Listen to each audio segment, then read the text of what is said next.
Wow, what do we have here? This is Grandma Demo Madness. This is what a custom shower used to be. This is just brutal. I haven't run into a house yet that had square walls. Love working on these old homes. These are my bread and butter. I gotta say, this floor is awfully comfortable. Wow. Wow, that's actually a rain cloud. We had all this space? The whole ground is heaving. Perfect every time.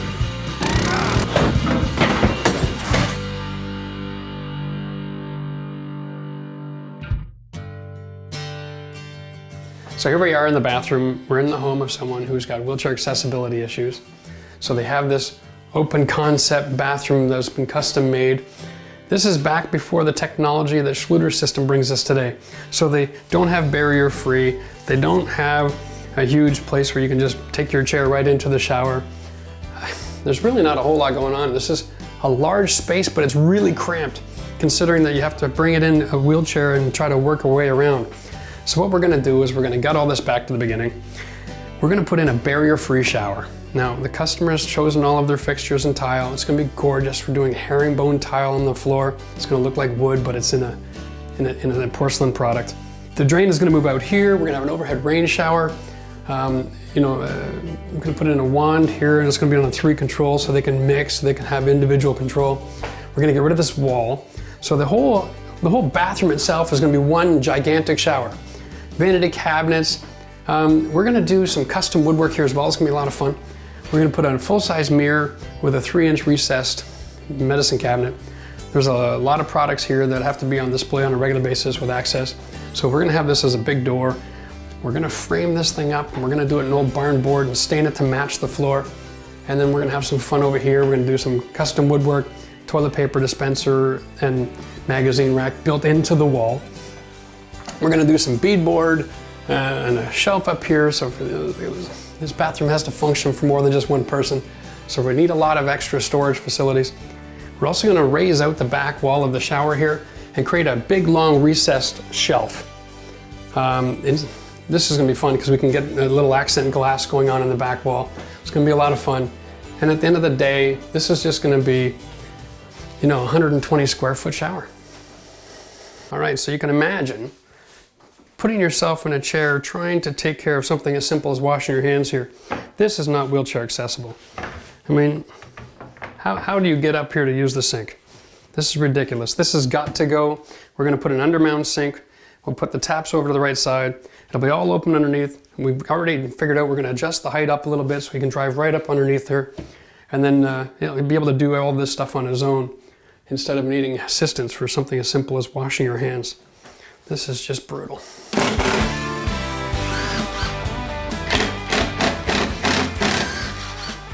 I know I've said this before 1,000 times, but it's not like on TV. When we're doing something like this, we're just installing it only backwards. Special note, if you think yours is ugly, you can go to the store, they buy these standard size, and you can shove it back in and screw it in.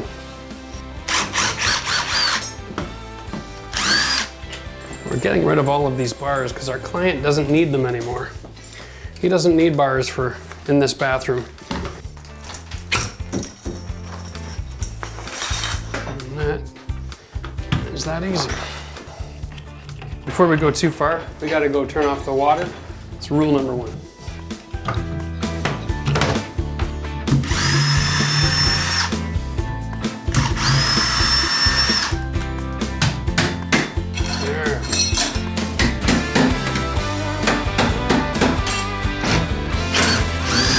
Garbage. That's right. That's what we're talking about. When the job is just too big for a regular hammer.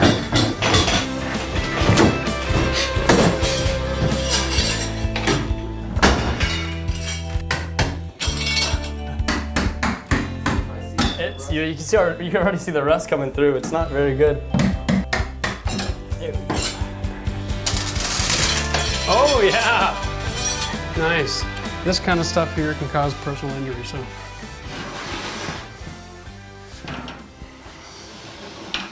right, there's a little metal bracket attached to the sink. This sits in it, and then you tighten this up and it compresses. You take the clips off, and you just grab your sink. And voila.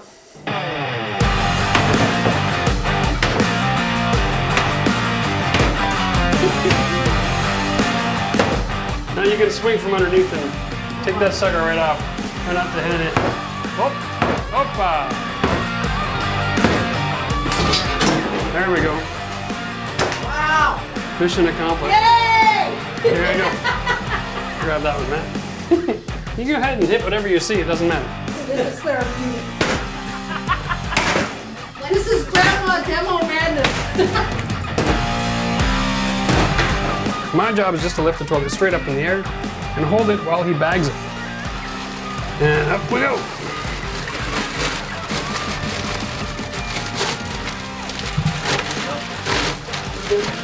Okay, now I'm gonna walk out so we can show everybody. Very important here that you come right up the other side, right? As much as you can. Now here we go, I'm wearing safety glasses. This is for all you people who sent me comments on my videos, and thank you for them. Safety first, lots of love. Here we go.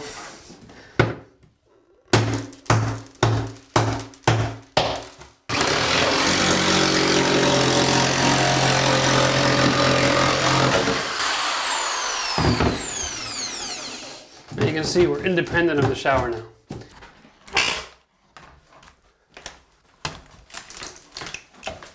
We're going to pull the shower out, cut it in a few pieces, make it simple, remove all the drywall from the walls. We're going to have to relocate the vent. Luckily for us, we're going to open up the floor because we're doing a brand new tile with a center drain, so we have to relocate the drain.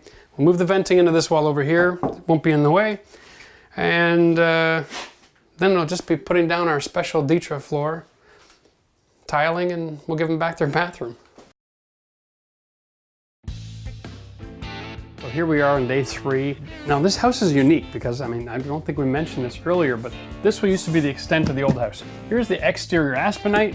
This was a framed-in window originally. Somebody came along about 10 years ago, built an addition on the house. So when this homeowner bought it, they were in the market for a wheelchair accessible home. So this old bathroom was originally designed for somebody with wheelchair accessible issues. Now, the trick here for us is that when we opened everything up, we found that this was the original house. This is a structural 2x6 wall. It's carrying load, so we can only do so much work with it. So the plumbing that was coming through the floor underneath us right now, I didn't have the ability to back it up and bring it up through that exterior wall. It's solid ridge beam plate. It would take way too much work. It would affect underneath. Downstairs is a finished bedroom. So I didn't want to be disturbing that area and ripping open the ceiling and increasing the scope of work because we're working on a budget here. So what we've done is, since we have such a huge room, we're just furring out the wall. We're adding 2x4s. We're just making it a little thicker, make room for my plumbing to be redirected up to here. And then this will satisfy my need for my water lines and all that sort of thing, and my brass drop ears. So then I'll be able to build my finished wall, tile it, put on my finishing trims, and I don't have to incur all that cost of messing around with structure. I'm standing on my shower pan. This is awesome, Schluter system, 6 feet by 6 feet, all sloped and draining to the middle. This is temporary drain. This is not glued in. It's just to remind me where I need to get going to. Outside of the room, we need to build up the floor. So here's the trick. We have a floor here that is original subfloor, and now I've added 1.5 inches of foam. So what I'm gonna do is I'm gonna take some of this, what we call 5/4 deck board. The reality is it's only 1 inch thick. And I'm gonna put a 1 inch thick piece of wood down like a sleeper. And I'm gonna glue in a couple of spots, screw it down, add plywood, and that'll meet my height with the Schluter Systems floor. And then when I'm tiling, I'm just gonna back butter my tiles to slowly raise them up. And that'll keep my slope going from here all the way to the drain for the entire area of the room. So what we've done is we've had to cut off the toilet flange, we've added a coupling. We're gonna put on a temporary pipe as well. So once we have the plywood installed, we can drill a hole and put a new toilet flange down. That'll make sure that at least the flange will be at bare minimum flush with the tile, usually like a little bit higher, so we'll set that properly. This enables the wax to have a good seal so you never have any leaks. Here is the vent. This has all been moved. Remember, we used to have a wall. This is the old tie-in. I'm just gonna add a 2x4 here to bring the flush out. But the venting for the toilet and for the shower used to come up the middle of the room. So what we've got here Up top, we got a hole where the old vent used to go. So we brought this plumbing along, venting. We're gonna go up through the ceiling here. And it's summertime, so it's still pretty hot outside. Makes the attic warm. So first thing in the morning tomorrow, I'm gonna send my boy up there in the attic, and he's gonna connect that pipe while it's still cool. And then we'll have connected vent. Still need to drill that hole and connect that. Still need to extend that. But other than that, we're ready to close, and that'll be tile time. When I'm drilling through a plate like this, I like to use these Milwaukee bits. It's a flat bottom bit. It's got a really nice long sharp section here, and it does a really quick job of drilling. The secret here, so you don't break your hand, is if it grabs on something, it's gonna spin counterclockwise. So rest it against the frame and then just pull the trigger. So if it catches something, this will pop out and you won't end up holding it like this, throw you off a ladder or something crazy like that.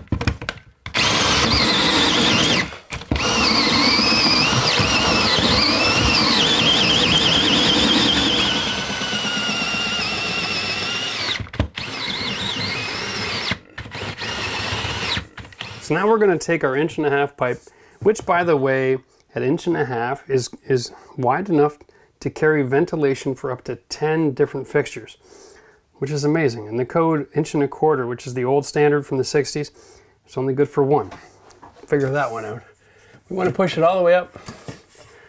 Now I'm in the plate, but I want to go above the insulation.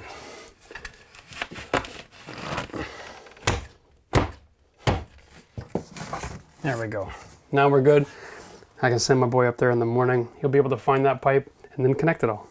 So basically I'm building a raised platform to meet up with the Schluter tile floor. From the shower pan that comes in the kit, it's 1.5 inches. So I need 1.5 inches. So what I'm gonna do is I'm gonna go with 5/4 board, which is an actual 1 inch, plus a 1/2 inch plywood. I had the option to do 2 layers of 3/4 inch plywood, but the reality is the cost. Right now, softwood lumber plywood runs about almost $60 a sheet plus tax. It's a little extensive. These boards here are just a few bucks, and then a 1/2 inch plywood. If I put these boards every 12 inches, then I have more than enough structure there to take the support to put my tile on. So I'm just gonna run a few beads, place my wood into that, and then screw it down.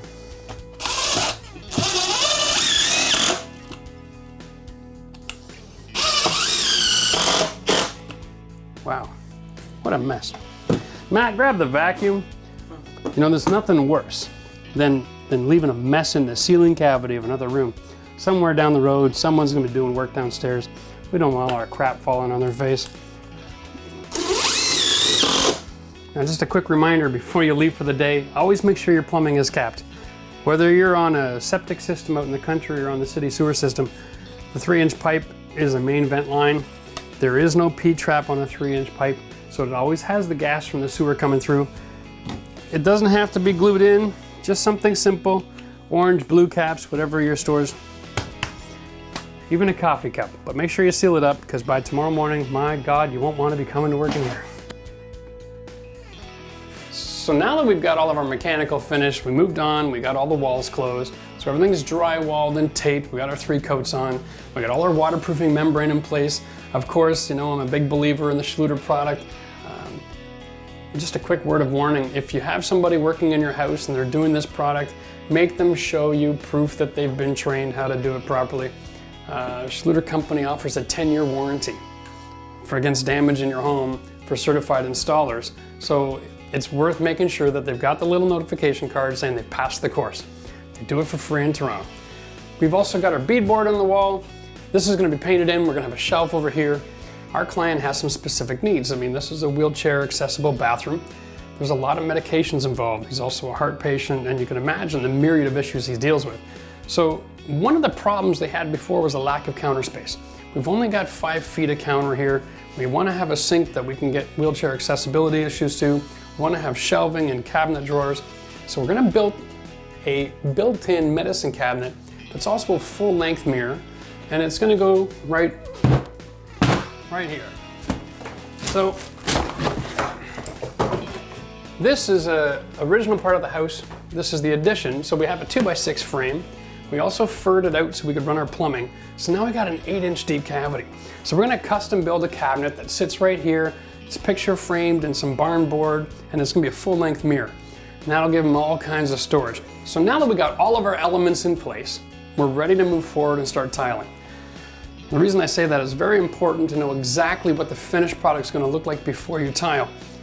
At this level, when we're tiling for our clients, we don't just go in like a new home construction, start at the farthest corner and work your way out, and whatever happens, happens, and the grout lines and cuts are nasty. We want to be very specific on how and why we do what we do. So it's all built into the design, which stone we're going to use and where the lines are going to go. So we're going to be building right off the edge of this cabinet, starting with our full tile, because this whole wall is getting tiled floor to ceiling with 2 foot by 2 foot tile. So we're going to use this line heading in towards the corner over here. And on this side of the room where the nook is, because our stone is so big, if I start on the outside corner, I'm going to have pieces cut out of my stone. So instead what I'm going to do is I'm going to use this line here as my edge and start my stone from here, moving in. And then I'll have pieces going all the way up instead of having it cut out of the corner. I always find that when I'm cutting stone out of a nook or a shelf, it always looks just a little bit rough and raw. So I like to have my grout lines on the edges, and that just helps clean it all up. So when we're looking at tiling a shower with our walls, there's 2 options. Since it's waterproof, there is no rule. You can do the walls first or the floor. So when you're figuring out which way you want to handle it, I always want to take a look at what the stone is that you're using, the dimensions of the room. Sometimes if you put the walls on first, you can put the floor in and not have to make any cuts. Sometimes it's the other way around. In this case, because we have a whole floor is all sloped to the middle, the outside walls have a bit of a curve to them. And as a result of that, if we put the floor down first and then put on our wall tile, we're going to have to be doing all kinds of custom scribing on the stone, and that's just not necessary. So what we're going to do is instead, we're going to put our stone on the wall, and then we're going to put our floor afterwards, so that even if there's movement, this tile on the floor is going to cover the gap, and then it'll all be factory edge and look gorgeous. So here's me. I'm back buttering the wall, but I'm going to actually put the cement on the stone. We're all prepped up and ready to go. 1/8 grout line. Dead level. This is a rectified tile, rectified porcelain. And does not expand and contract like regular ceramic or regular porcelain. So you can go with almost no grout line, very similar to marble. It's one of the benefits that marble had all those years. Why usually only rich people used it. So today we're going to teach you how to install a herringbone tile on a shower floor. Before I went to start, I've already mapped this out. I've taken it to the middle, I've gone both directions to check to make sure that this was going to work. Everything's going to be awesome. So here's the advice. You're doing a pattern like this, you have to keep your angles tile to tile true. You can't follow your outside walls. All of my years in construction, I've never seen a square room. Create that scratch line. Now the stone has a weak spot. Put the pedal there, thumbs on the, grab the bar. Interesting when you're doing this kind of tile is, it can get away from you in a quick hurry. I'm heading in multiple different directions at the same time. And stop and pay attention every few tiles and make sure you're doing the pattern right. You could change the design and not even know. This is all about just being patient. Taking your time. Just a hair lower than the stone.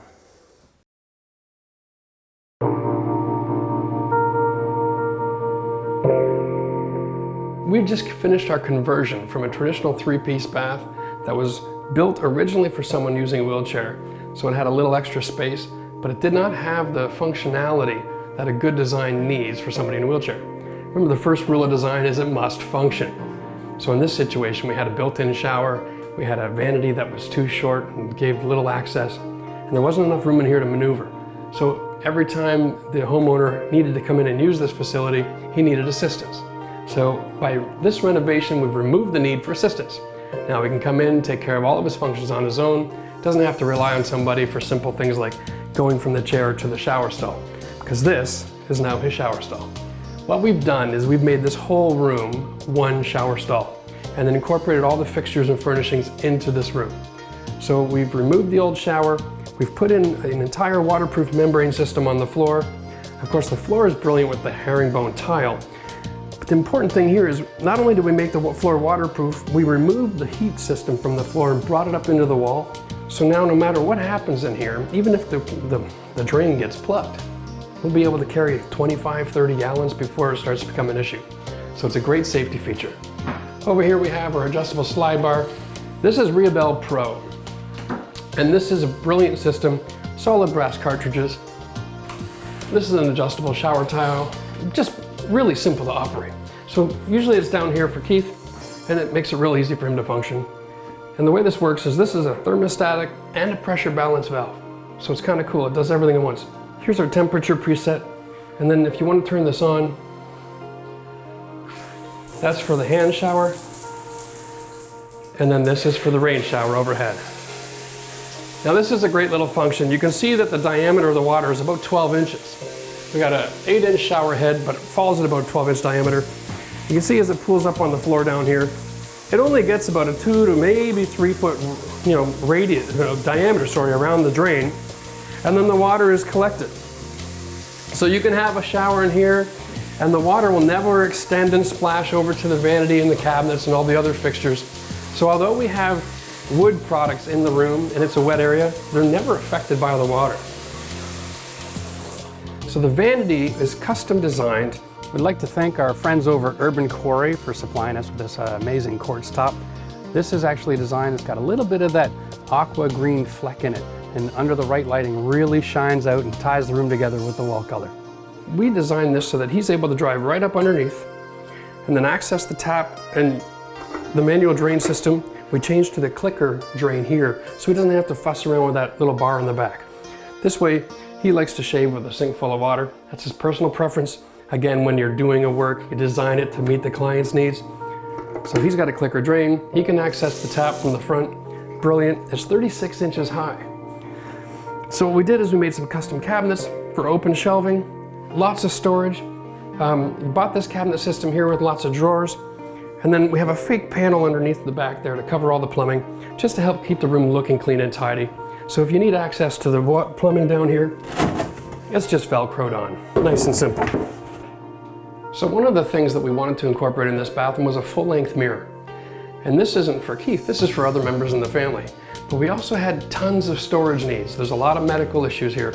So we have open shelving that's going to be full of baskets for all kinds of different knickknacks and such. But in here we have a functioning medicine cabinet in behind the mirror. So this is a new product that's available at the building store. It's like an old barn board. It's an actual 1-inch thick. We just put a piano hinge on it, picture frame, custom mirror, and we built a medicine cabinet recessed in the wall, that whole 4 feet tall. So now all the members of the family have lots of storage, it's all tucked away, and the cabinet is very functional. You can see this bathroom has a lot of space. So one of the cool things that we did here is just really simplify the design feature. They wanted to have some shelving in the shower for all their different shampoos. Of course, there's 6 people that live in this house. And when you have that kind of quality shower, everybody wants to use this space. So we knew it was coming. Even the kids want to be in here all the time. So instead of coming up with some elaborate shelving or corner units, what we did is we have an outside wall of the building here. We just framed a 2x4 wall top and bottom, created a recessed nook, waterproofed it all again, added some decorative tile just to get a little splash of color. But now you've got a 4.5 foot ledge that'll carry 20 or 30 bottles of shampoo or whatever you need. So again, in keeping in line with making sure everyone's needs are taken care of, Keith has got full access and range of motion, doesn't need assistance. Everyone else in the family has lots of storage, and even the kids love the shower. So overall, I'm gonna say this is a success. As far as budget is concerned, we managed to bring this job in under $18,000. But in the area of Ottawa where we are, for $18,000 for all the materials and labor and fixtures and custom work here, that's a great deal. And the way we did it was by simplifying the design and by using cost-effective measures as far as building everything. So when a client comes to me with a budget, I can help to steer where they spend their money to make sure that they're getting the best value possible. Once again, something like this in a lot of environments for 25 to 30,000. We did it at 18, and I didn't do it at a loss. So really pleased. Well, thanks for joining us today, and if you'd like to see the projects that we're doing in the future, hit the subscribe button so you get notified every time we have a new video. Or check out the link over here and you can check out some of our past projects. While you're making that decision, I gotta find a new color.